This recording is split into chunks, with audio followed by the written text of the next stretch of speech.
¿Cómo están, muchachos? Buen día. Bueno, hoy día vamos a terminar haciendo nuestra quinta práctica del superintensivo, ya, o la 13ª, siguiendo de la primera semana. Así que vamos a terminar trabajando temas que van desde la prosperidad falaz hasta la república aristocrática.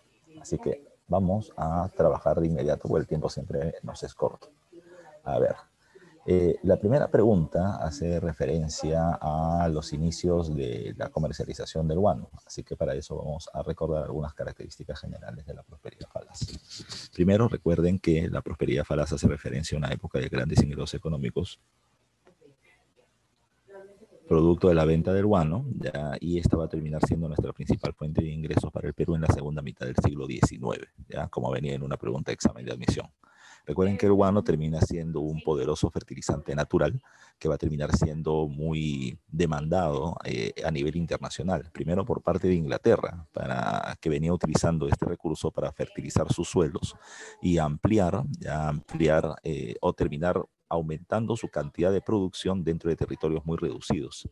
¿Por qué? Porque recuerden que ellos estaban teniendo una gran cantidad de producción ganadera de ovejas y cabras que terminaban generando lana como materia prima para su industria textil. Entonces, cuando el guano de murciélago de Madagascar terminó siendo explotado por completo, se termina buscando otra fuente, y esa otra fuente va a terminar siendo el guano de las aves costeras del guanay y el piquero del territorio peruano.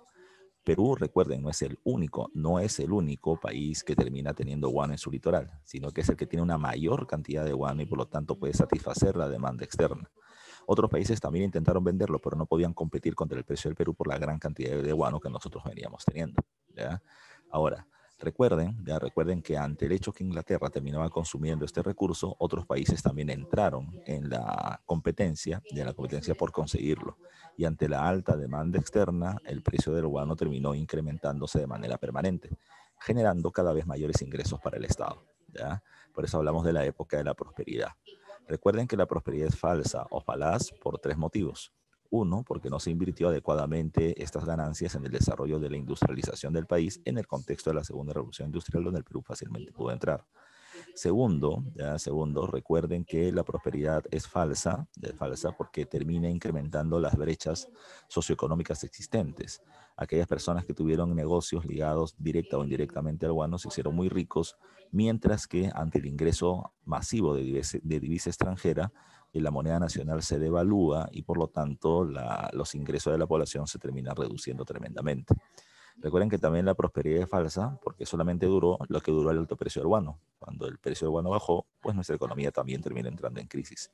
Entonces tenemos una época de gran crecimiento producto de la venta de un recurso. El Perú sigue siendo un país exportador de materias primas y depende mucho del mercado internacional para terminar viendo su época de apogeo y crisis. Ahora, ventaja, lo que le estaba diciendo hace un rato, ¿ya? La ventaja terminaba siendo que el costo de producción del guano era muy barato. ¿Y era muy barato por qué? Porque era un recurso natural que ni siquiera tienes que terminar habiendo un forado en el cerro, como en el caso de la minería. Está en la superficie de la costa del litoral peruano como en la superficie de las islas. Era simplemente tener un trabajador, una carreta, una lampa y nada más. De ahí nada más. Así que el costo de producción era muy bajo y la demanda externa era muy alta, ya muy alta, repito. Cuando Inglaterra y otros países más lo comienzan a pedir, pues las ganancias del Perú van a comenzar a crecer tremendamente. Con formas de comercio del guano diversas, ya diversas. Eso no se olviden, porque es precisamente lo que va con esta primera pregunta, ¿ya? La primera forma de comercialización del guano, no te olvides tú, termina siendo a través del sistema del arrendamiento de islas, ¿ya? Del arrendamiento de islas. A ver si alguien recuerda cómo era este caso en particular, ¿ya? Como en el caso del arrendamiento. 1839, Agustín Gamarra está gobernando por segunda vez y le entrega a Francisco Quirós, ¿ya? El arrendamiento, el alquiler de las islas guaneras para que él pueda terminar utilizándola a su antojo, ¿ya? Este personaje invierte 100.000 libras esterlinas, ¿ya? Y va a terminar en un año ganando 1.000.000 de libras. ¿Por qué? Porque dentro del Estado peruano o dentro del territorio nacional se encontraba el guano, pero nosotros no sabíamos la importancia que tenía a nivel internacional. Quirós sí, hizo un contrato muy ventajoso para él. Recuerden que el arriendo solamente es el alquiler de las islas y lo que él hizo fue extraer el recurso y venderlo. Desde 1840 aparece un nuevo sistema, que es el sistema de la consignación. Pero la consignación tiene dos momentos, del 40 al 49 y del 49 al 69. Del 40 al 49 se va a terminar viviendo algo llamado con el nombre de la venta directa. ¿Ya? ¿Cómo era el tema de la venta directa? El Estado terminaba haciendo contratos con empresas o casas comerciales que vendían el guano al exterior. ¿Ya? No se olviden de eso. Las casas comerciales venden el guano al exterior, pero el Estado hacía contratos anuales con un precio fijo con ellos. Es decir, si el precio de la tonelada de guano valía 100 libras, el Estado te decía, ¿sabes qué? A mí págame 70 por cada tonelada desde el 8 de abril, que estamos hoy, hasta el 7 de abril del próximo año. ¿Ya? Si el precio del guano subía, ya subía de 100 a 120, el Estado seguía, o los empresarios solo seguían pagando 70. ¿Ya? Eso es lo que va a terminar cambiando Ramón Castilla. Ramón Castilla cambia dos cosas. Con el contrato Gibbs del año de 1849, lo que él hace es, número uno, establecer ahora el pago por un porcentaje. El 80% del precio de venta del guano va directamente al Estado. Y lo segundo, hasta ese momento, quienes terminaban teniendo los contratos para la extracción y venta del guano terminaban siendo empresarios peruanos. ¿Cuál era el problema con el empresario peruano? Que él terminaba teniendo el contrato, a él le daban el guano, pero él no lo vendía. Él luego se lo entregaba a empresas extranjeras para que hagan el trabajo en el exterior. Entonces, solamente por pasarlo por sus manos, por tener el contrato, ya estaban ganando un dinero que el Estado no estaba, con el cual el Estado no se estaba beneficiando. Por eso es que Castilla hace directamente contrato con las empresas extranjeras que sí pueden vender el producto al exterior. Es por eso que en el 49 se firma el contrato Gibbs, que es seguramente el contrato más ventajoso de la época. ¿Ya? Eh, en 1849 se hace ese contrato con los Gibbs que pueden vender guano a todas partes del mundo menos a Francia y los Estados Unidos. Para eso habían otras casas comerciales, por eso no había monopolio. Y en 1859 se va a terminar firmando una nueva consignación. Se le quita el negocio a los Gibbs y se le termina dando el negocio a la plutocracia peruana de guano, a la Sociedad de Consignatarios Nacionales, quienes terminarán vendiendo este producto al extranjero, ¿ya? Generando, repito, una burguesía adinerada producto de la venta del guano en el Perú. Finalmente, ya después de la guerra con España, el precio del guano decae, ya espero recuerden esto. El guano se hace demasiado caro durante la guerra con España o durante la invasión española sobre el Perú. Y producto de esto aparece un recurso alternativo que es el salitre. Ante la presencia del salitre y la culminación de la guerra, el precio del guano ante la competencia cayó y el Perú vendía menos guano por menos precio. En 1869 se firma un contrato hiperventajoso que termina siendo el monopolio con la casa Dreyfus, con la casa francesa. Solo ellos podrán vender el guano pagando nuestra deuda externa, además de eso pagando unas cuotas mensuales por la venta del guano y además de eso adelantando cuotas anuales si es que el Perú necesitaba dinero. ¿Ya? No se olviden. Entonces ahí tenemos los sistemas. Arrendamiento, ya consignación dividido entre venta directa y consignaciones y luego el monopolio, que es lo que está en la diapositiva. ¿Qué más? Como ya te dije, no es ventajoso o la prosperidad es falaz porque no se desarrolló una industrialización. En el aspecto político, recuerden ustedes que también hay algunos eventos. Corrupción hay un montón y el evento más emblemático termina siendo el escándalo de la consolidación de la deuda interna durante la época de Echenique, que derivó en una guerra civil. Pero recuerden otra cosa, lo que la vez pasada hemos estado trabajando, las principales fuentes de ingreso del Estado durante la época del primer caudillismo termina siendo el cobro del tributo indígena. Entonces, el Estado dependía muchísimo, muchísimo del tributo indígena de la población. Y precisamente por eso es que también los caciques seguían siendo importantes. ¿Ya? Los caciques legalmente ya no venían teniendo existencia, pero ellos eran los que terminaban cobrando el tributo y dándoselo al Estado. Ellos eran los que movilizaban la mano o la población electoral de la zona de la sierra, eran muy importantes. Entonces, y el Estado dependía de ellos porque ellos eran los que daban la plata. Pero como ahora hay mucho dinero producto de la venta del guano, entonces el Estado puede terminar acabando con el poder del cacique, con la dependencia del tributo indígena, puede acabar además de eso con los bandoleros, con grupos armados que terminaban teniendo controlados por la fuerza el control de alguna provincia porque había una falta de Estado. Ahora, con la tremenda cantidad de plata que hay, el Estado crece, se hace más presente, ya más presente en las provincias a través de municipios y va a anular esos poderes locales ya reales que existían, poderes fácticos, como dice ahí. En el aspecto social, recuerden lo que te dije hace un ratito. Uno, las brechas socioeconómicas se van a hacer muy grandes, porque el rico se hace más rico y el pobre más pobre. Pero también la otra característica social importante es el proceso de inmigración. Se produce una inmigración asiática, ya de chinos principalmente, bajo la condición de culís o mano de obra barata, solamente eran cargadores. Inicialmente, no te olvides, los chinos llegan para poder extraer el guano de las islas, pero como no eran muy fuertes, literalmente los terminaron enviando como reemplazos de la población afrodescendiente de las haciendas azucareras de la costa norte, lo cual ha sido pregunta de examen de admisión. Por otro lado, hay una fuerte inmigración europea, ya que está relacionada al tema del darwinismo social. No se olviden que se va a terminar planteando la idea de razas superiores e inferiores. Ya se terminaba planteando que los europeos verían teniendo una mayor capacidad intelectual, eran mucho más civilizados, por lo tanto podían venir a educarnos. Pero sobre todo, y eso viene en pregunta de examen de admisión, recuerden que ellos venían con capacidades técnicas, ya que podían terminar ayudándonos a explotar nuestros recursos naturales. Así que es muy diferente la inmigración asiática de la inmigración europea por el trato que van a tener, por el tipo de salario que van a terminar teniendo y hasta con la idea de que podrían mejorar nuestra raza degenerada. ¿Ya? A ver, tomando en cuenta esos datos generales ya que estamos recordando, vamos a la pregunta. ¿Ya? Y ahí seguramente a varios tienen clave, me la pueden ir poniendo en el chat. Dice, complete el siguiente párrafo concerniente a la era del guano y marque la alternativa correcta. La era Urbano es la etapa donde el Estado peruano tuvo grandes ingresos por la exportación a gran escala de ese recurso, debido al desarrollo de una explosión demográfica por la... Y la respuesta tiene que ir ahí con el tema de la revolución industrial. Recuerden que la revolución industrial europea termina generando un crecimiento de la población urbana por dos motivos. Uno, por el proceso de migración del campo a las ciudades que se van industrializando. Y segundo, por el avance en la medicina. ¿Ya? Recuerden que eso hace que aparezcan vacunas, antibióticos y la gente no se muera con facilidad. Entonces está ligado a la revolución industrial. Dice, desarrollada en Europa y Norteamérica, pero estos ingresos no fueron invertidos en impulsar la industrialización, por ejemplo. Puede ser la que está en la B y la C. Podría ser el sistema educativo, o creo yo más el aparato productivo, porque está ligado a la industrialización, que es la gran, digamos, el gran problema que se tuvo, lo que no se hizo bien. El guano peruano fue comercializado a través de múltiples sistemas. Desde su aparición en 1840, el Estado peruano decidió alquilar las islas guaneras a Quirós.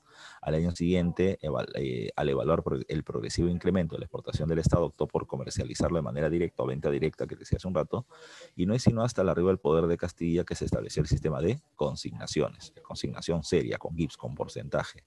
¿Ya? Así que la mejor clave, por lo tanto, ya con eso ya te di la clave, la respuesta es la C de casa, ¿ya? La C de casa, ¿ya? Dreyfus aparece mucho más adelante, Dreyfus es con José Balta, así que no podría ser esa la respuesta, la mejor clave es la C de casa.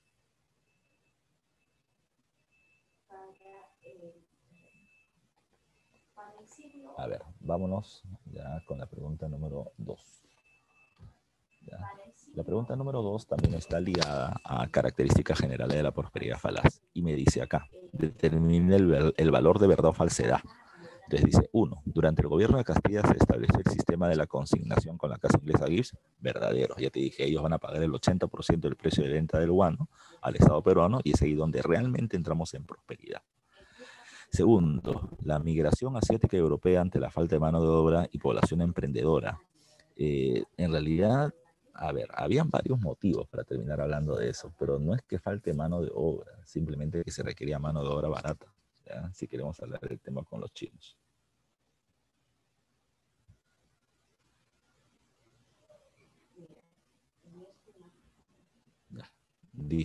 Ya, dice. Tercero, la guerra contra la Gran Colombia y el convenio de Girón. No, eso no es de la prosperidad falaz. La guerra contra la Gran Colombia se hace durante el gobierno de José de la Mar. Ya no se olviden ustedes. Y producto de haber ganado en la batalla de Tarqui, luego firmamos el convenio de Girón donde nos retiraremos de la Gran Colombia. Entonces la 3 tampoco es. La 4 me dice la promulgación de la Constitución Conservadora de 1839. No, la prosperidad falaz comienza en 1845. En realidad comienza en el 49 con el contrato GIS, pero se relaciona al gobierno de Castilla en el 45. Y esto es de la época de Agustín Gamarra, su segundo periodo presidencial. Por lo tanto, ¿cuál termina siendo la clave? Por lo tanto, la clave termina siendo la C de casa, ¿ya? Verdadero, falso, falso, falso, ¿ya? Entonces, te voy a repetir, ¿ah? Ante los que han dicho la A, ya dice, la migración asiática europea se produce ante la falta de mano de obra y población emprendedora. Insisto, no están trayendo a los europeos como gente que va a terminar haciendo negocios. Muchos lo van a hacer, pero no se venía trayendo con ese objetivo. Se venía trayendo con el objetivo de que sus conocimientos técnicos ayudarían a explotar mejor nuestros recursos. Esa es la propuesta y eso se pregunta examen de admisión, ¿ya? Así que por eso mejor clave es la C de casa. Pregunta, o bueno, para ver la pregunta número 3, que es sobre Castilla, tenemos que ver algunas características específicas de su gobierno.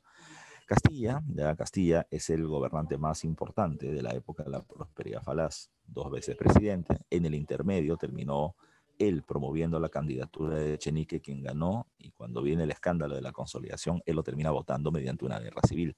Tras su segundo gobierno va a ser presidente del Congreso, así que va a terminar siendo un hombre muy poderoso y muy influyente, Ramón Castilla. ¿Qué es lo más destacado en su gobierno? ¿Ya? ¿Qué es lo más destacado en su gobierno?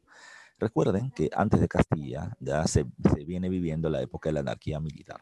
Y recuerden que la anarquía terminó siendo una tensa pelea entre liberales y conservadores caudillos de ambos bandos por el poder, ¿ya? Antes de eso el caudillismo, donde estos grupos también estaban peleados. ¿Cuál era uno de los grandes problemas? Te decía la vez pasada, que cuando el liberal llegaba al poder se quedaba con todos los cargos y todo el dinero del Estado. Los conservadores eran arrimados. Los conservadores molestos daban un golpe de Estado y se agarraban el dinero y los cargos políticos y los liberales eran perjudicados. Por eso es que Ramón Castilla hábilmente, ¿qué hizo? Repartió el dinero del guano entre ambos bandos, ¿ya? Con la ley de la consolidación de la ley interna estableció que todos aquellos que hayan financiado la lucha de independencia, ¿ya?, a favor de las tropas patriotas y que tengan un documento de deuda, se les va a terminar pagando lo que terminaron invirtiendo. De esa manera, repito, Castilla reparte el dinero del guano entre hacendados liberales y conservadores. De esa manera compró calma, compró la paz. Esa es la llamada Pax Andina o Pax Castillista. Lo otro que hace Castilla, te lo dije hace un rato, es terminar incrementando el tamaño del Estado con una gran cantidad de municipios, en donde muchos de estos hacendados pasaban a ser de dueños de tierras a dueños de tierras y autoridad política, con un salario, con un presupuesto para poder manejar su provincia, que era terminar mejorando sus tierras realmente. De esa manera Castilla, repito, compra estabilidad. Lo otro importante es la firma del contrato GIPS, ya que como te dije va a ser muy ventajoso porque el Estado gana un gran porcentaje del precio de venta del guano.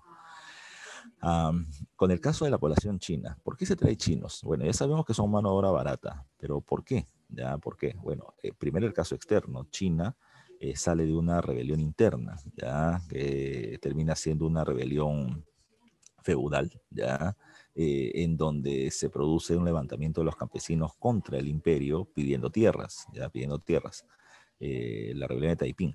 Pero hay que tomar en cuenta, ya hay que tomar en cuenta que producto de ello van a ser derrotados y perseguidos. Así que mucha gente está buscando huir de esa explotación y huir de la persecución para no ser asesinados. Y los comerciantes chineros los terminan atrayendo al Perú mediante un contrato llamado como el enganche. Recuerden que en el enganche el chino venía como un obrero asalariado, ¿ya? Pero se establecía que si él contraía deudas con el empleador, ya va a tener que quedarse hasta pagarlas. Y recuerden que la deuda iba desde el primer día, porque a él le pagaban un adelanto de sueldo, se determinaba costeando el viaje de transporte hacia el Perú, pero luego él lo tenía que pagar con su salario, y así lo enganchaban al chino para que se quede como obrero por 3 años, pero en realidad se terminaba quedando como fuerza laboral extra por 2 o 3 o 5 años más. Entonces venía como una condición de semi-esclavo. Como había mucha plata, ya por el tema del guano, pues ahora se comienza a hacer un presupuesto, el primer presupuesto nacional de la República. Como hay mucho dinero, el Perú comienza a modernizarse, comprando una serie de maquinarias nuevas ya para la época, pero que ningún otro país de Sudamérica tenía. El ferrocarril Lima-Callao, el barco a vapor de guerra, que es el RIMAC, ya, o el primer telégrafo, ya, el primer telégrafo. También se produce el tercer debate doctrinario, el tercer debate político nacional del Perú. Recuerden, y eso es lo que está en la pregunta, ¿ya? Entonces, para poder explicarla, vamos a leer la pregunta. Dice, durante el primer gobierno de Castilla se produce el tercer debate político nacional entre los bandos liberales y conservadores. En este, el principal tema de discusión fue, hubieron muchos, ¿ya? El tema del matrimonio civil, el tema del divorcio, etcétera. Pero el tema más importante terminó siendo, ¿ya?, el derecho de los analfabetos al ejercicio del sufragio, que es el que está en la alternativa D, ¿ya? Que es el que está en la alternativa D, ¿ya? Recuerden, ¿cuál terminaba siendo el punto de discusión? Los conservadores, con Bartolomé Herrera a la cabeza, desde el Convictorio de San Carlos, planteaban que un analfabeto era fácilmente manipulable, ¿ya? Al no saber leer y escribir, va a ser manipulado por parte de su cacique, por parte del hacendado, por parte de su jefe, y los van a terminar obligando a votar a favor de una persona sin que ellos estén de acuerdo. ¿Ya? Por eso es que los conservadores planteaban una idea llamada con el nombre de la soberanía de la inteligencia, que solamente los alfabetos voten y que solo los intelectuales o profesionales puedan terminar teniendo un cargo en el gobierno. Esa es la propuesta de los conservadores. ¿Ya? Los liberales, por el contrario, con Pedro Gálvez, con Benito Lazo, desde el Colegio Guadalupe, terminan planteando la denominada soberanía popular. Ellos se terminaban basando en que existe una ley suprema en el Estado que se llama Constitución, que establece que todos somos iguales ante la ley. Si todos somos iguales, entonces no se puede terminar eliminándole a una persona el derecho al sufragio, ya porque no termina teniendo la capacidad de saber leer y escribir. Además, tomando en cuenta que la capacidad de leer y escribir es algo que se aprende y se aprende en la escuela, y la escuela es un servicio que debe dar al Estado. Es decir, el Estado no da un servicio, no puede quitar un derecho. Ese es el argumento que ellos van a dar y es el argumento que se impone. Otro punto importante de este debate también es que Bartolomé Herrera planteaba que la divina providencia, Dios, ha terminado enviándonos a Ramón Castilla para terminar mejorando nuestra situación. Entonces no podemos ir en contra del designio de Dios y sacar a Castilla del gobierno. Si el pueblo lo quiere, podría Castilla reelegirse una o las veces que quiere en el gobierno. Pero los liberales van a decir, aguanta, ¿ya? ¿De dónde sacas tú que Dios está queriendo eso? ¿Ya? Tú quieres seguramente, Bartolomé Herrera, que Ramón Castilla sea el presidente forever, ¿verdad? Porque tú sueñas con él. Pero eso no significa de que se pueda terminar rompiendo las leyes del Estado que están en la Constitución que no permiten una reelección inmediata. Ante ese último debate, Castilla prefiere no presionar para poder ser reelegido y va a terminar proponiendo la candidatura de José Rufino Echenique. Recuerden que Echenique, ministro de Ramón Castilla, va a terminar siendo electo con el apoyo de Castilla por parte de la población. Durante su gobierno hay algunas cuestiones a recordar. Primero se establece el Tratado de Herrera de Aponte y Ribeiro. Brasil, hay que tomar en cuenta lo que decía Bolívar. Brasil va a buscar expandirse por la zona de la selva amazónica y lo estaba haciendo. Y había tomado un montón de territorios. El Tratado de Herrera de Aponte y Ribeiro se establece con el objetivo de ponerle coto, ponerle freno, de decirle ya me quitaste, ya no me quites más. Hasta acá te reconozco tu territorio, pero respeta mi frontera. No es verdad que ahí se haya establecido la salida peruana por el río Amazonas hacia el Atlántico. Eso se firma luego todavía en el segundo gobierno de Castilla.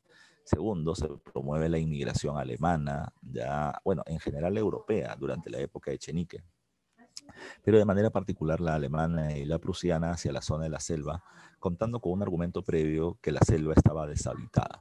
Recuerden que deshabitado, según la raíz, significa o que no tiene gente o que está poco habitado. Y eso es lo que sucede. En la selva hay muchas tribus amazónicas dispersas, pero es un territorio muy grande con poca gente.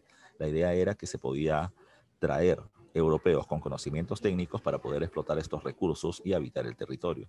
Se les dio tierras, exenciones tributarias, pero luego ellos mismos terminaron pidiéndole a sus coronas de origen, a Prusia y Austria, que los liberen, porque no había sistemas de sanidad, sobre todo sistemas de agua y desagüe que hacía que mucha gente termine muriendo enferma, ¿ya? Por otro lado, recuerden ustedes también que se produce un grave problema. ¿Y ese grave problema cuál es? El grave problema termina siendo el escándalo de la consolidación de la deuda interna. Castilla había pagado 15 de 22 millones proyectados de deuda externa, ya faltaban 7, y Echenique en 3 años había pagado 10 millones de más. Eso fue denunciado por parte de, se me va el nombre ahorita, de Domingo Elías, a través del diario El Comercio, y eso generó un escándalo, porque la gente asoció Echenique conservador, ya corrupto. Y este corrupto le ha pagado dinero a los corruptos. En la lista, la mayoría de los que han terminado teniendo plata extra son conservadores. Mucha gente también ha terminado falsificando documentos, pero el gobierno pudo haberlo identificado si es que se terminaba poniendo un poco más, digamos, espeso, ya viendo si esas documentaciones eran reales o no. Pero el gobierno dejó pasar esto y se generó el escándalo, ¿no? El pueblo rechaza la continuidad de un gobierno conservador. Domingo Elías está aprovechando para hacer candidatura a su favor, pero Ramón Castilla aprovecha el momento y con respaldo popular produce una guerra civil a la cual conocemos como la Revolución Liberal. Lo que buscaba Castilla durante la Revolución Liberal especialmente era esto, era no volver a la época de la anarquía o del caudillismo militar. Porque si los liberales llegaban al gobierno, ellos iban a quedar con todos los cargos y los conservadores desplazados y guerras civiles nuevamente. Castilla volvía con el objetivo de hacer lo primero, lo mismo que su primer gobierno, repartir el dinero. ¿Ya? Ahora, profe, Castilla es un pata hábil, sí, es muy hábil, políticamente es muy hábil, pero si buscamos una proyección de país, no fue el mejor presidente, ¿ya? Porque Castilla terminó malgastando mucho de los recursos, ¿ya?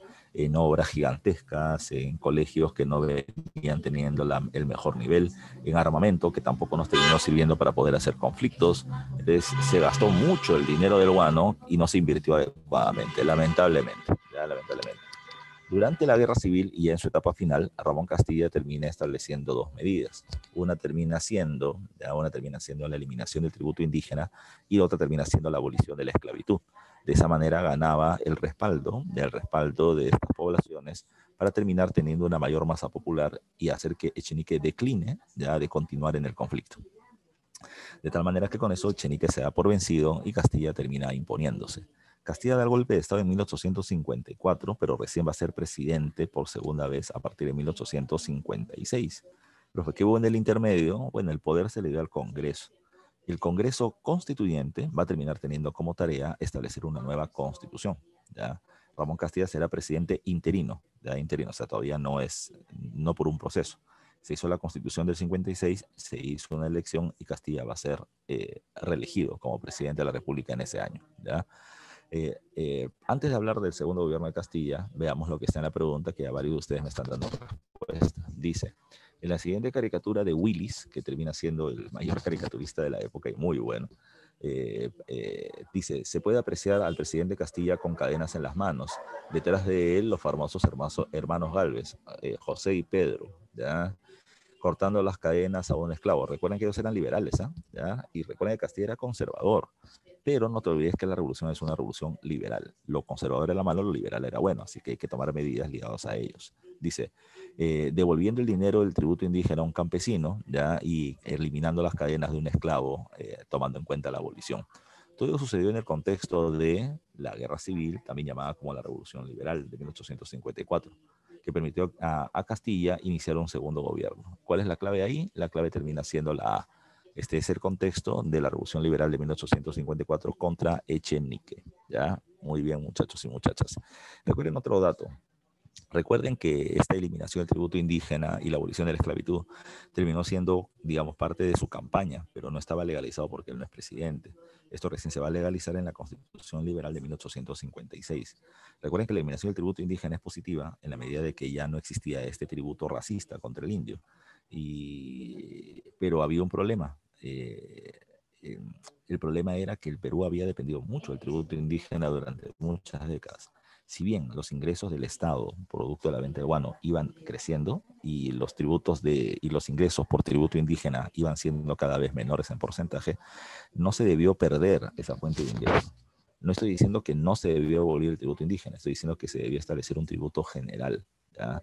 Un tributo, no sé, a vivir en el país, o como luego se va a terminar llamando, una contribución personal o una contribución laboral, o sea, cualquier cosa, con tal que el Estado hubiese terminado teniendo una fuente de ingreso como un plan B frente a una crisis de precio del guano, como va a terminar sucediendo luego. La otra es que por cada esclavo liberado se paga 500 pesos, lo cual termina siendo un montón de plata. Uno de los más beneficiados fue el quien denunció a José Rufino Echenique, que es Domingo Elías, que tenía más de 1000 esclavos y terminó ganando un montón de plata. Ya con eso Castilla también le cayó la boca para que no moleste más. Así que Castilla está haciendo lo mismo que antes, repartiendo el dinero del guano, ya, para terminar manteniendo calma social. En 1856, con la Constitución Liberal, también se establecía el Consejo de Ministros, que supuestamente iban a terminar reduciendo la influencia del poder de Ramón Castilla. Pero hay que tomar en cuenta que esto no fue tan cierto. Castilla utilizaba a los ministros, y ahí me gusta decirlo así, como si fueran sus secretarios, ¿ya? Sus secretarios. A partir de esto, Castilla va a terminar siendo todo un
juntando el tiempo y nadie hacía nada. Hasta que el presidente Peset en ese momento decide negociar con los españoles ante el tiempo que ya venía pasando, porque del 62 al 65 no habíamos hecho nada.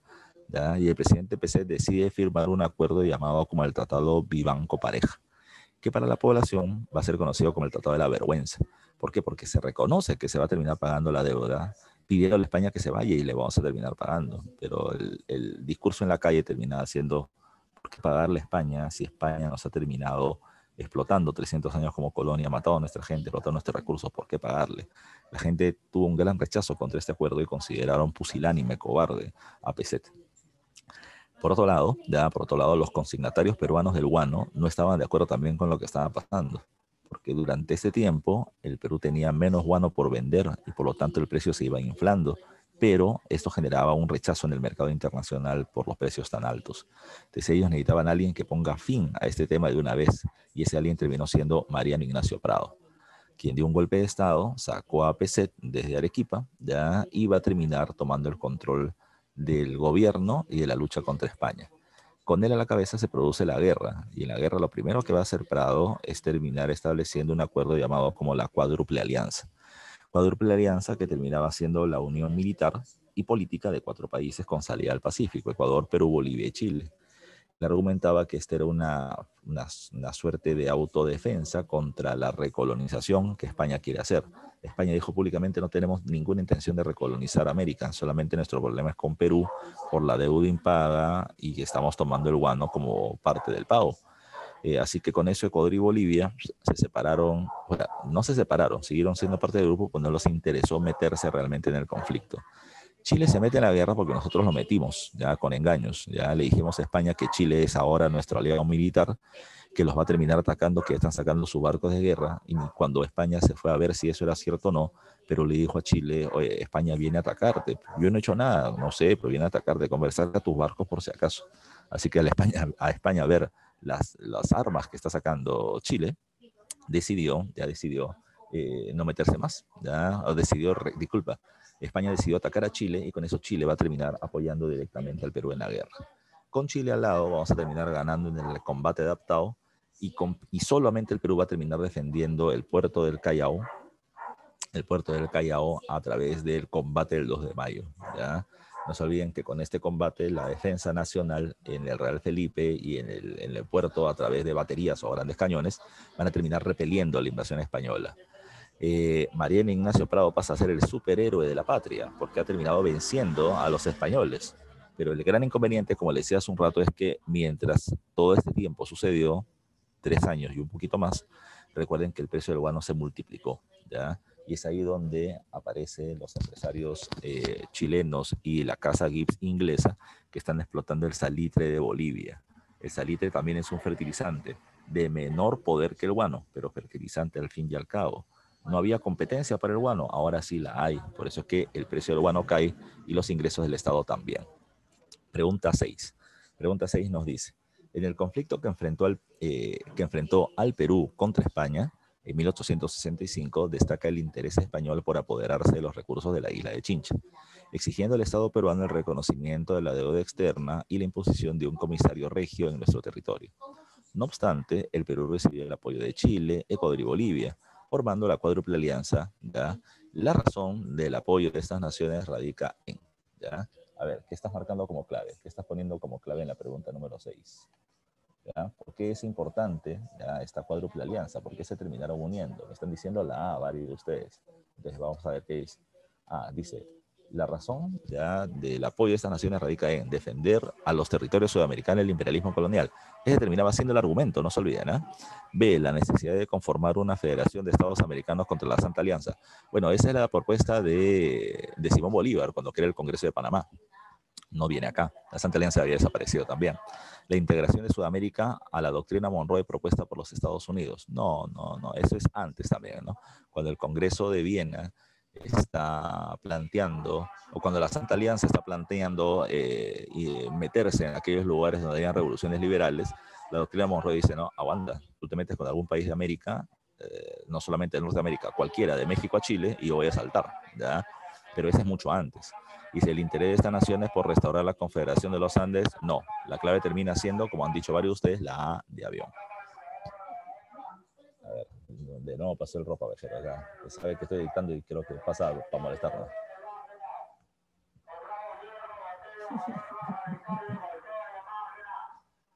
Ya. A mi novia que está dictando también le está molestando. Ya. Vamos. Vamos. Dice acá. Después del gobierno, ya, después del gobierno o después de la guerra contra España, Prado es el superhéroe de la nación. Ha logrado vencer a España, ya ha logrado vencer a España, pero, como te decía, el precio del guano ha caído tremendamente. Y eso va a terminar generando una fuerte crisis económica para el Perú, tan dependiente a los ingresos del guano.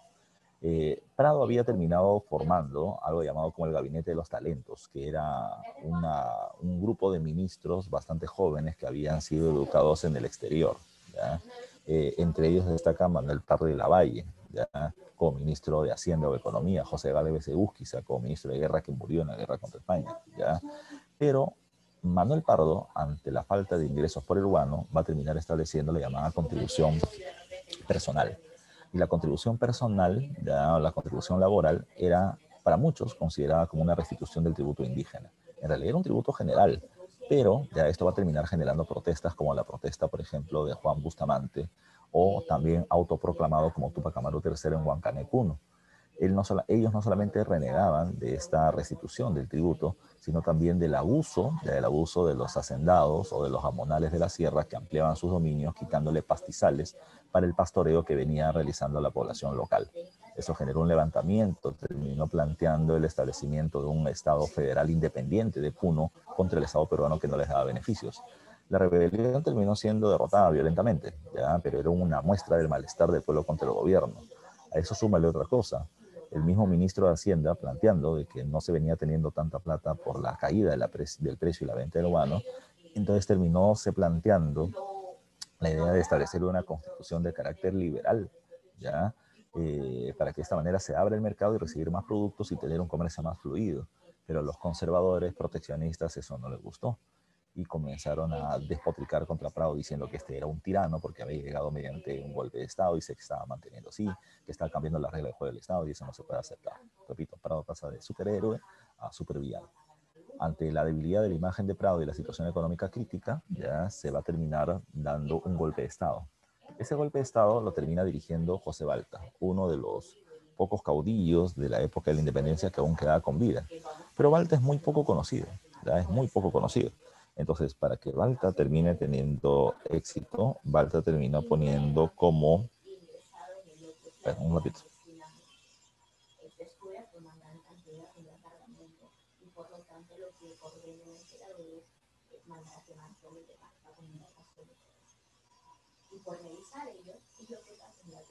Ya, te decía. Balta, para terminar teniendo un poco de respaldo poblacional, terminó poniendo como ministro de Economía a alguien muy popular en la época. Recuerden, insisto, que cuando un país viene teniendo plata, ya la gente respalda eso, porque tiene trabajo, tiene dinero en el bolsillo. Pero ahora ya no hay tanta plata, así que Nicolás de Piérola aparece como una figura política excepcional en la época. ¿Por qué? Porque siendo de la élite, él va a terminar dando un discurso popular. Él va a terminar diciéndole a la gente que el precio del guano o que las ganancias del guano no eran para todos los peruanos, era falso. Era parte de un discurso, pero que en realidad solamente beneficiaba a una élite. ¿Ya? Entonces, él comenzó a hacer una dura crítica a la élite económica ligada al guano, a la plutocracia peruana del guano, y sus discursos eran dados en los barrios populares como Barrios Altos o el Rima, teniendo un gran respaldo popular, Piérola para la época. Repito, ante esta figura descollante, muy querida por la población, Balta lo jala como ministro de Economía. Y él va a terminar firmando el famosísimo contrato Dreyfus. ¿Ya? El famosísimo contrato Dreyfus. El contrato Dreyfus, como te dije al principio, que establecía que el guano era solo ahora vendida por una casa comercial, los Dreyfus franceses, era un monopolio. ¿Qué hacían ellos? Ellos van a terminar pagando nuestra deuda externa, dándonos cuotas mensuales de pago por la venta del guano y adelantos económicos. recuerden que producto de esto se va a terminar estableciendo, obras públicas. Con la plata que nos terminan pagando los Dreyfus se van a hacer obras públicas. Entre las obras públicas está la construcción del Hospital 2 de Mayo, la construcción del Parque de la Exposición, la ampliación de la ciudad de Lima, producto de la destrucción de la muralla, el puente Balta. Pero lo más importante, sin duda, termina siendo la construcción de ferrocarriles. Ya es la mayor obra pública que se hace durante este periodo. Esta era una propuesta, del alcalde de Lima, e intelectual de la élite plutocrática del Guano, que era Manuel Pardo de Lavalle, ex ministro de Economía. Él decía que el Guano debía convertirse en ferrocarriles para terminar estableciendo un mercado nacional. Así que el gobierno de Balta lo va a intentar llevar a cabo, con Henry Meiggs como ingeniero, con Balta como gobernante y con la propuesta de Pardo, se establece este proceso, este desarrollo. Las vías ferroviarias fueron ocho vías ferroviarias que aparecían en las minas, pasando por las haciendas costeñas y llegaban hasta el puerto. Lamentablemente, ese sistema de vías de ferrocarril terminaba sirviendo para poder generar un comercio hacia el exterior, o sea, una exportación de materias primas o de recursos, más no un crecimiento económico interno o la formación de un gran mercado. Además, la geografía peruana era muy compleja y ninguna de las 8 vías ferroviarias se terminó culminando por completo. Otro dato que es importante durante este periodo es que, producto de la firma del contrato Dreyfus, la plutocracia peruana del Guano, ex hacendado, ahora empresarios guaneros, se han terminado quedando sin ese gran negocio. Y se dieron cuenta que ellos pueden ser los hombres más ricos del país, pero mientras no tengan el control del Estado, otra persona con una ley puede terminar eliminándolos.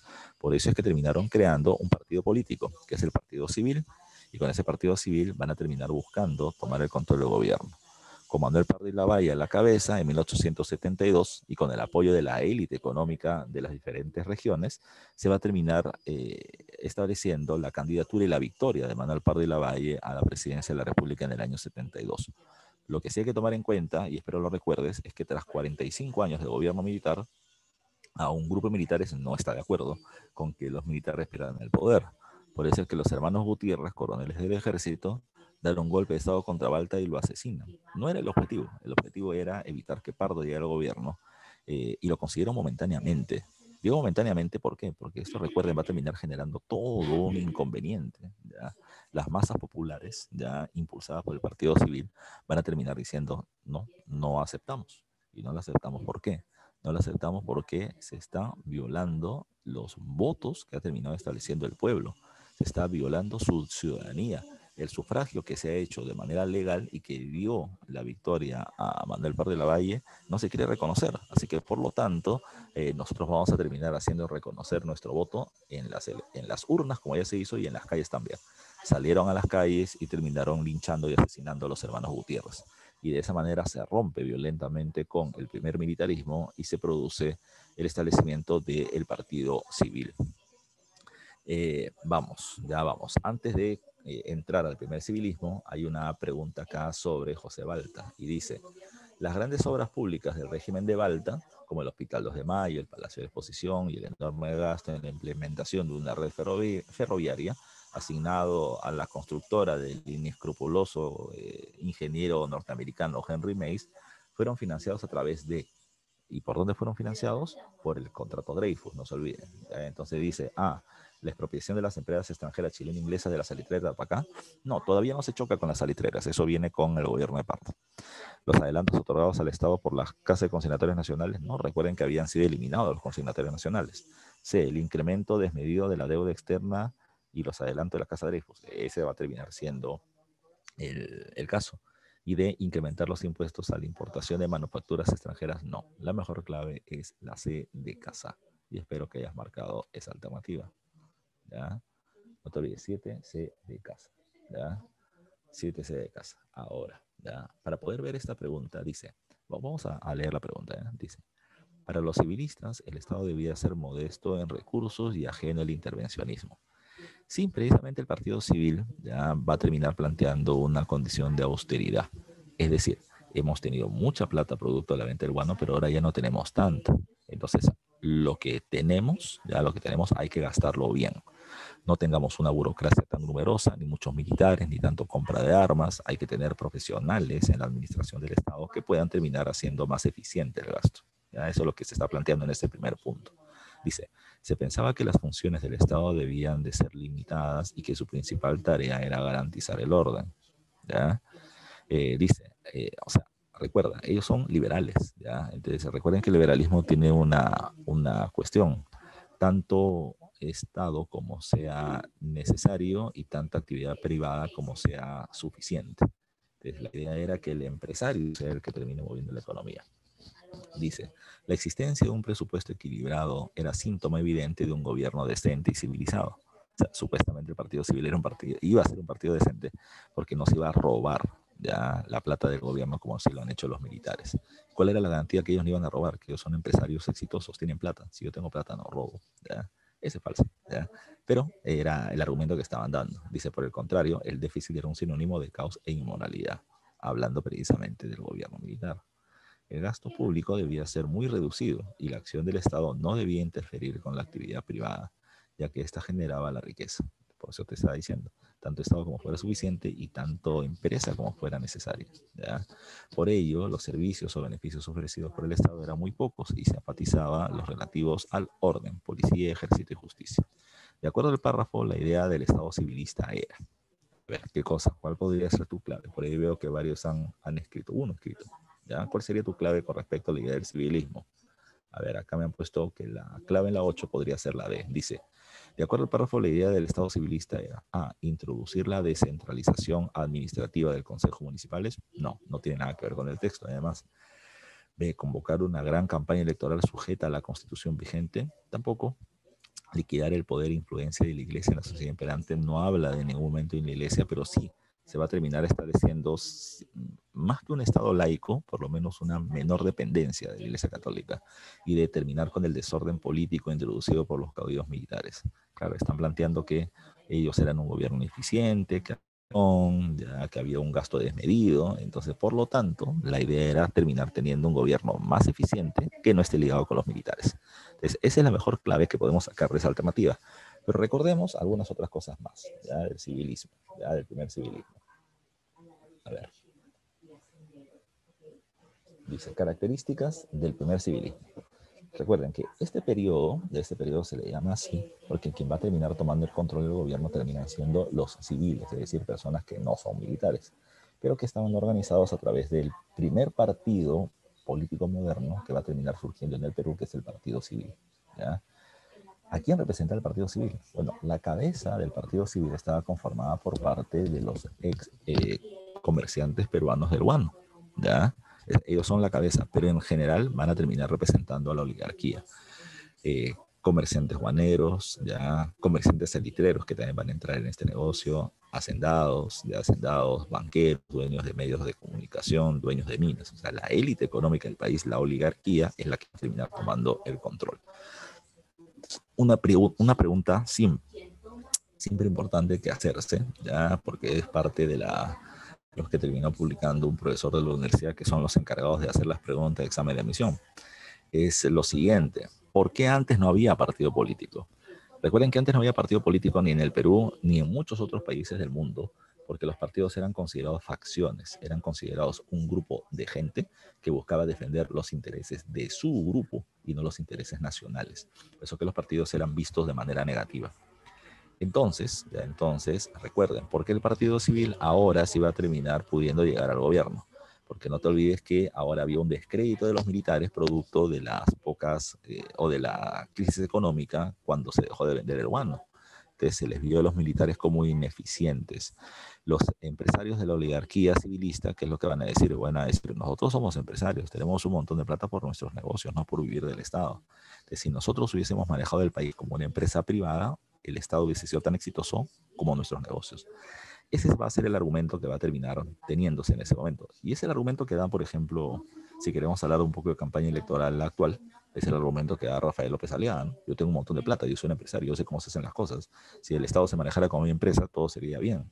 Es su argumento. Pero por otro lado, tiene ideas súper conservadoras, hiperreligiosas, termina insultando a los periodistas. Se nota que no va a haber mucha libertad de expresión con él. Pero Es parte de su argumento. Es el mismo argumento que daba el Partido Civil, pero a diferencia de la época, no era un caudillo como el de ahora, sino termina siendo un grupo de empresarios bien organizados, ¿ya?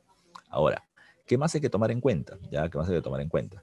Tomen en cuenta lo que le estaba diciendo y estaba en el texto. Ellos plantean un Estado austero, con poco gasto, pero el gasto que hagan que sea eficiente, con una burocracia profesional, ya profesional, que sepa precisamente en qué gastar. Por otro lado, terminaban planteando, dentro de esta modernización del Estado, el desarrollo de una industrialización y el desarrollo de la banca, ¿ya? Pero también terminaban planteando seguir el modelo de los Estados Unidos. ¿Por qué? Porque recuerden que Estados Unidos es el primer país que entra en el proceso de la segunda revolución industrial. El desarrollo de la banca, el desarrollo de la industria privada a través de empresarios que terminan metiéndose muy fuertemente en los negocios, como Rockefeller, por ejemplo, en la industria petrolera, era el modelo a seguir, no solamente para el Perú, sino para varios empresarios en el mundo, ¿ya?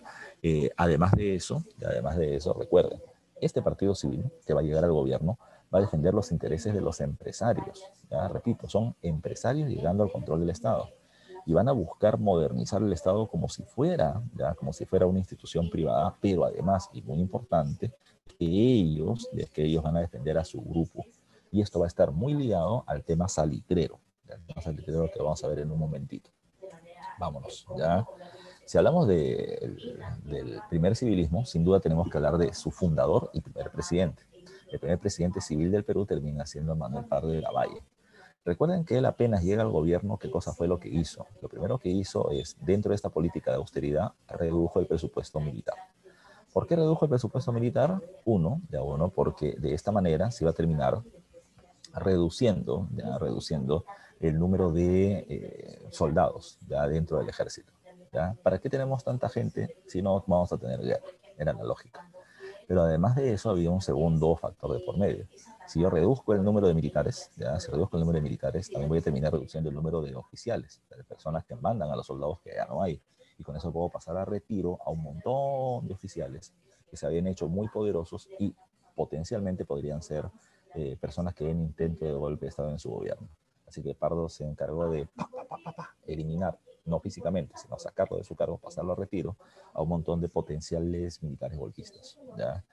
Por otro lado, temiendo que los militares también podrían utilizar las armas para intentar sacar a Pardo, como ya lo habían intentado hacer, se hicieron dos cosas. Uno, los militares solamente se encargarán de la defensa externa, es decir, de la defensa fronteriza, mientras que la Guardia Civil, que era una suerte de policía, iba a terminar teniendo el orden interno, ¿ya? De esa manera, si los militares intentan un golpe de Estado, la población civil pro-civilista, ya armada, podría defender al gobierno. Recuerden que esta reducción del presupuesto militar a la larga no fue muy complicada, porque mientras que nosotros compramos menos armas, desde 1874 en adelante, Chile compraba más, ¿ya? Y ese incremento de la compra de armamento nadie lo entendía por la crisis económica que se venía produciendo, pero Chile venía teniendo un objetivo claro que era expandirse, ¿ya? Y nosotros estábamos comprando menos armas, ¿ya? No es que Pardo haya querido que el Perú pierda la guerra, pero sus acciones lamentablemente no fueron perjudiciales. Luego, en el caso del Guano, recuerden, Pardo representa a la oligarquía peruana ligada a los ex consignatarios guaneros. Apenas llega Pardo al gobierno, la casa Dreyfus se muere de miedo, porque sienten de que van a terminar perdiendo su negocio. Pero lo que va a terminar haciendo Manuel Pardo de la Valle es lo siguiente. Pardo negocia con los Dreyfus y le dice, quiero 2 cuotas de adelanto de dinero, ¿ya? Para poder pagar una deuda externa, que ha sido pregunta de examen de admisión. Y los Dreyfus pagan inmediatamente, porque es una forma de poder establecer una alianza, un pacto, que no me quiten mi negocio el gobierno de los empresarios guaneros de Pardo. Y así se hizo. Para cuando el gobierno de Pardo ya está culminando en 1876, se terminó denunciando que la Casa Dreyfus no está pagando las cuotas, digamos, a las que estaba obligado. Y de esta manera se terminó rompiendo el monopolio. No se elimina el contrato Dreyfus, ¿ya? Sino que se va a terminar planteando, ya no vas a ser tú el único vendedor, sino que a través de la casa del contrato Rafael también entra la Peruvian Guano Company, ¿ya? Empresa de un peruano, Manuel Candamo, formada en los Estados Unidos, pues, que también podrían vender el guano peruano, aunque en una menor cantidad. Los Dreyfus reniegan, los Dreyfus denuncian el caso internacionalmente porque el Perú está rompiendo un acuerdo. Pero Eso fue lo que se hizo durante el gobierno de Pardo, ¿ya? Ahora, ¿qué más? ¿Ya? ¿Qué más? En el aspecto, ya en el aspecto de los recursos fertilizantes, ahí me estoy salteando, y no debería ser así, el tema del salitre, el tema del salitre. ¿Qué pasa con el salitre? El cual termina siendo sumamente importante, ¿ya? El salitre, ya te dije que era un fertilizante como el guano. No tan bueno, pero era importante. Recuerden que el salitre se encontraba en las costas de Bolivia, en Antofagasta, y en las costas sur de Perú, entre Tarapacá y parte de Arica. Parte de Arica. ¿Quién explotaba ese salitre? Lo explotaban empresarios anglo-chilenos, empresarios chilenos y la casa Gibbs inglesa. En Bolivia se llamaba la empresa salitrera y ferrocarrilera Antofagasta, en el Perú se llamaba la empresa salitrera de Tarapacá. Ahora, como el salitre era un negocio rentable, ya, los empresarios peruanos querían meterse en el negocio, ya que los empresarios eran defendidos por el Estado civilista. Entonces, ¿qué se hizo? Primero se establece el estanco del salitre. Todas las salitreras en el Perú le pertenecen al Estado peruano. Ese es un estanco, ¿ya? Cuando el Estado monopoliza un recurso. Con ese estanco, el Estado va a decir, le permitimos a los extranjeros que sigan extrayendo y vendiendo nuestros salitres, pero nos van a pagar una cuota mayor, ¿ya? Y además de eso, se termina introduciendo a los empresarios peruanos también.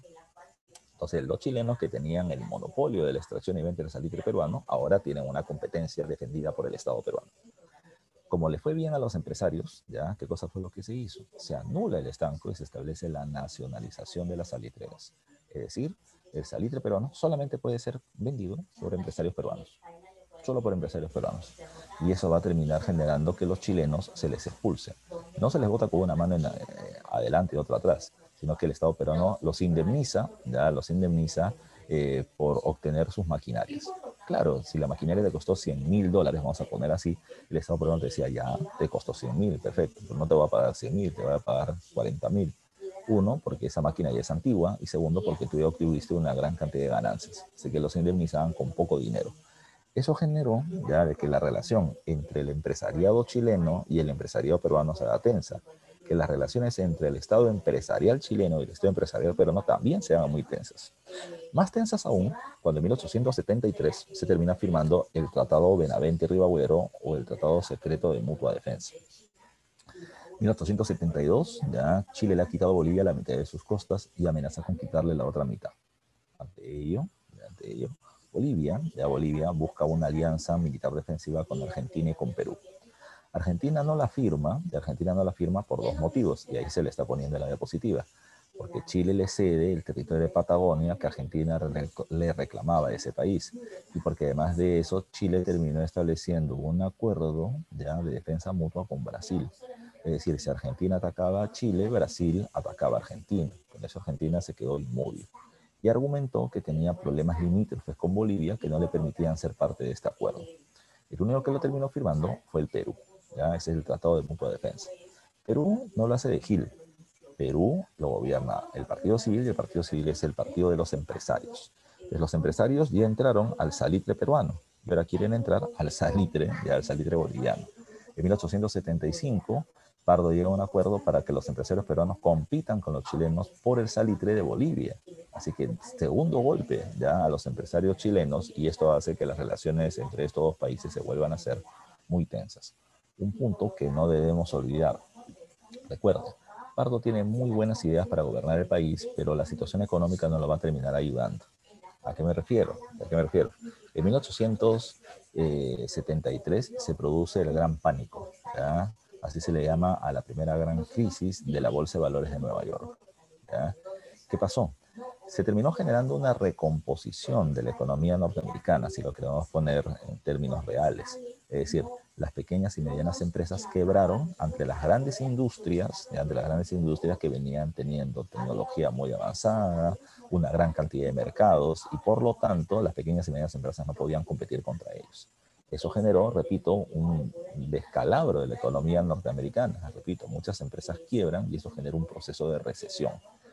Cuando un país poderoso entra en crisis, muchos otros también van a terminar entrando en una época de pánico, en una época de crisis.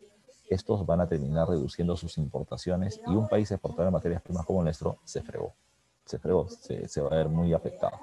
Ahora, lo interesante es que de 1873 en adelante el comercio internacional se paraliza, las exportaciones peruanas se paralizan y nuestra economía está golpeada. Por eso que Perú tampoco puede comprar armamento. Pero hay que tomar en cuenta otro aspecto interesante. En ese mismo momento, Chile está comprando un montón de armamento a Inglaterra. Lo que no sabíamos, lo que no sabíamos es que esto se terminaba haciendo con financiamiento inglés.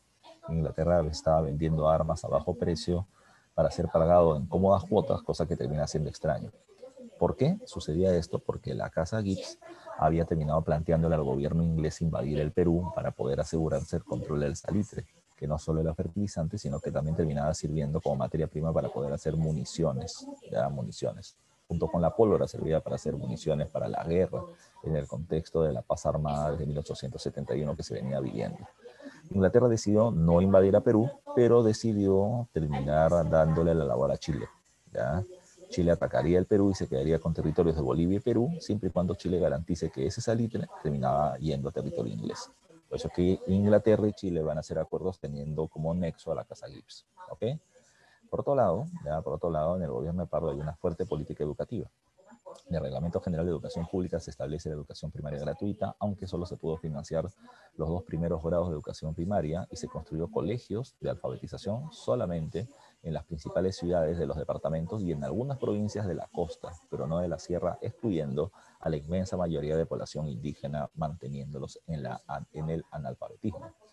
Por otro lado, el gobierno de Pardo va a decir, el Perú fue un país minero durante el virreinato. ¿Y por qué no estamos exportando la minería? Fácil, porque no teníamos mercurio. Pero ahora por la revolución industrial hay otros nuevos métodos de determinar, ¿cuál sería la palabra? Eh, Purificando los metales. Entonces, ¿qué necesitamos? Ingenieros, porque las minas las tenemos.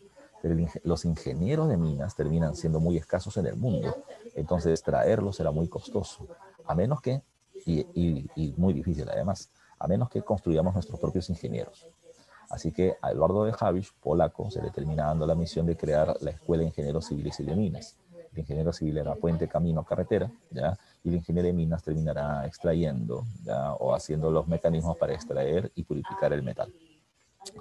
Por otro lado, se va a terminar creando la Escuela de Ingenieros para terminar teniendo nuevas técnicas en la explotación de la tierra agrícola, y en San Marcos se van a terminar creando 2 facultades, la Facultad de Ciencias Administrativas, para que se venga teniendo una burocracia profesional ya en la explotación de los recursos, en la administración del dinero del Estado, y en ciencias políticas para que manejen el gobierno, ¿ya? Para que establezcan leyes, reglamentos y normas claras para la administración del gobierno.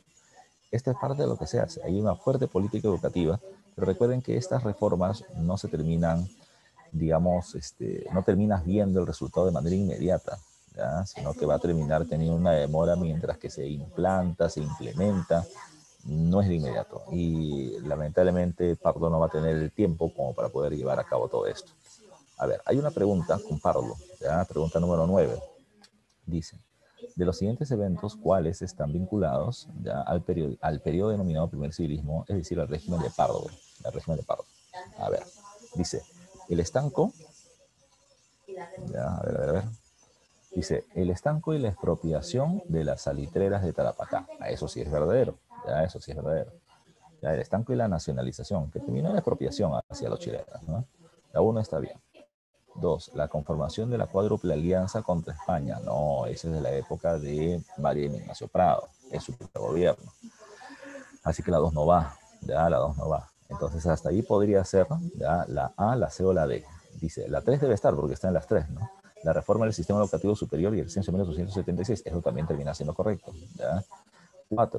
4, acá ya se define la situación. Dice, la implantación del monopolio con la Casa Dreyfus. No, eso se hizo en la época de José Balta, ¿ya? En la época de Balta. Entonces, no puede ser la D, ¿ya? Y la 5 me dice, el pacto secreto de mutua defensa con Bolivia. También es verdadero. Así que la clave termina siendo la clave A de avión 1, 3 y 5. ¿Ok? Clave A, 1, 3 y 5. Que supongo que los que han marcado, los que han estado poniendo por acá. ¿Ya? La 9 es la A, no la D. Ya, no la D. ¿Ok? Vámonos entonces a ver el siguiente punto, que debe ser el segundo gobierno de Mariano Ignacio Prado. Prado no era originalmente el Partido Civil, pero hay una facción del el Partido Civil que ve en Prado la figura de un líder natural, ¿ya? Así que como Pardo no podía reelegirse, van a terminar presionando para que Prado sea el candidato a la presidencia de la República, ¿ya? Cuando hablamos de Mariano Ignacio Prado, hay que recordar algo, ¿ya? Cuando él llega al gobierno, la crisis mundial, producto del gran pánico, continuaba. Entre 1873 y 78 es que se termina viviendo esa crisis internacional. Se le hereda una crisis. Es invertir, generar crecimiento económico, era complicado, era complicado. Hay menos inversiones, menos puestos de trabajo, no se terminan generando más empresas, mucha gente termina perdiendo la chamba. Entonces, Prado va a ser asociado con la crisis económica. Repito, que no la genera él, ya que es parte de una crisis internacional. Por otro lado, recuerden, producto de tener mucha plata, el gobierno establece nuevos impuestos, la contribución personal, la contribución de las minas. La idea era generar plata, generar ingresos para el Estado, pero sin generar más empleo, porque no se podía. Producto de ello, los pirolistas van a terminar volviendo a la carga y van a intentar dar un golpe de Estado a través del llamado motín de Santa Catalina, ¿ya? El cual no termina funcionando, pero se va a terminar haciendo en esta época. Además se produce el inicio de la guerra contra Chile. ¿Qué pasó? ¿Ya? ¿Qué pasó? Bueno, para que la guerra contra Chile empiece, está precisamente el siguiente cuadro. ¿Qué sucedió en esa época? Recuerden que los empresarios salitreros, con apoyo de la Casa Gibbs, están explotando el salitre tanto en Tarapacá como en el Perú. Pero ahora el empresario peruano está entrando en la competencia y esto perjudica mucho a los chilenos. Por eso dice que una causa de la guerra contra Chile es la tensión empresarial y política, no solamente empresarial, sino política, porque los gobiernos de Perú y Chile terminan siendo dirigidos por empresarios. Entre Bolivia, Perú y Chile, sobre todo entre estos últimos dos por el control del salitrero boliviano. La causa de la guerra termina siendo el salitre de Tarapacá y el salitre de Antofagasta en Perú y Bolivia respectivamente. Ese es el motivo de la guerra. Pero recuerden que para toda guerra siempre se necesita un floro. ¿Y cuál va a ser el pretexto? El primer pretexto va a terminar siendo, con el caso de Bolivia, 1874, ¿ya? Bolivia termina firmando, el gobierno boliviano con los empresarios chilenos firma un acuerdo de estabilidad tributaria, ¿ya? Por 25 años para poder extraer el salitre, ¿ya? Es decir, además del precio que ellos terminaban pagando por el salitre, tenían que pagar un impuesto por extraerlo. Y se estableció que iba a ser de 22 centavos de peso boliviano de 1874 a 1899. Estabilidad tributaria por 25 años. Pero ahora llega un militar golpista, presidente con un discurso populista, nacionalista, que se llama Hilario Andraza. Y en el momento de crisis económica internacional, Hilario Andraza va a decir, pero ¿por qué ganamos tan poca plata? Por la venta de un producto que se vende también en el exterior como es el salitre, ¿ya? Deberíamos ganar más. Así que los chilenos a partir de ahora nos tienen que pagar, va a decir él en 1879, nos tienen que pagar 10 centavos más de los que nos pagan. No 22, sino 32 centavos de pesos. Los empresarios chilenos terminaron diciendo, no te voy a pagar, no te voy a pagar porque aquí hay un contrato de por medio que se tiene que respetar. Y si no quieres que se respete, entonces negocia con nosotros. No puedes romperlo de manera unilateral. Así que Hilario Andraza dijo, o me pagas o te vas, ¿ya? Y los empresarios chilenos dijeron, no te voy a terminar pagando nada. Así que se les terminó expropiando sus maquinarias. Así que ingenieros y trabajadores chilenos, que eran muchísimos, incluso más que los bolivianos en ese territorio, se fueron. Y lo que pasó ahora es que el ejército boliviano o el ejército chileno invade Bolivia. Por eso dice ahí acciones iniciales. Chile invade Bolivia, ¿ya? Y este país le declara la guerra a Chile. El Perú tenía un acuerdo de mutua defensa con Bolivia, así que por lo tanto, para no introducirse directamente en la guerra, envió una misión diplomática dirigida por Antonio Lavalle, la misión Lavalle. La misión Lavalle debía evitar la guerra armada entre Chile y Bolivia para que nosotros no nos introduzcamos tampoco. Pero al final Chile también nos declaró a nosotros la guerra por ese tratado de mutua defensa del 73. Así que el Perú fue a evitar la guerra y no la declararon. Con eso la guerra comenzó y ya sabes que la guerra la vamos a terminar perdiendo. No voy a poderme explicar todos estos datos, ya te los dejo acá en la diapositiva, ya, pero hay algunos puntos que sí debemos recordar. Recuerden que la campaña, o recuerden que la guerra comienza con la campaña marítima. La campaña marítima era importante porque en esta época la guerra comenzaba en el mar. Quien tenía el control del mar podía bloquear el comercio